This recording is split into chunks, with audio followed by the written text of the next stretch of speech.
In 2008, I was working in tech in New York, and the entire economy just imploded. And I was working at a company where they laid off a third of the workforce, myself included. And I remember sitting in that room listening to the CEO lay us off and looking around the room and realizing that none of the technical people in the company were being laid off. Next day, I went to the park and drank beer in the park during the day. And then the day after that, I started to learn how to code. Skill Crush, it's helping a lot of women learn how to code, which is an intimidating thing. I have been the only girl developer on a couple of occasions, as well as the only female designer. The technology world is definitely very man-based. There's a tiny little part of me that says, you know, there aren't any women, and who am I to think that I could be, that I could be that first woman.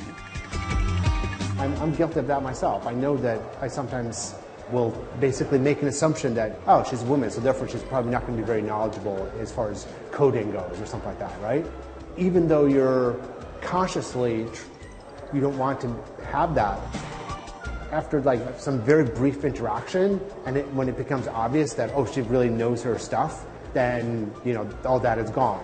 But it's more about what is that default, what's that initial assumption about what her skill level is going to be.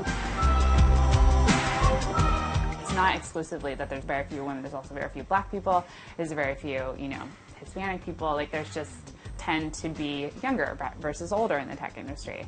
That's a real problem when it's an industry that is literally eating every other industry, and it is, literally setting, the groundwork for how humanity is going to communicate. Women don't necessarily identify themselves as being interested in technology or self-identify as being capable of being programmers. I think that they don't really understand what the craft is about, and it's not even just women. I think in general there's a fundamental misunderstanding of what being a programmer is about, where you tend to think about it as being half machine or being born in the Matrix. When in fact I think programming is way more like writing and art. It's really about expression and organization, and I think it's something that women would be great at and are great at. I think that working in kind of a man's world is empowering as a woman, to be the only girl in the room. When you're coding, you go through this very sort of difficult process of putting something together, and it's kind of it's broken, then all of a sudden it comes together, and it's this glorious moment where it's just ah! It just is a really fun, exciting experience.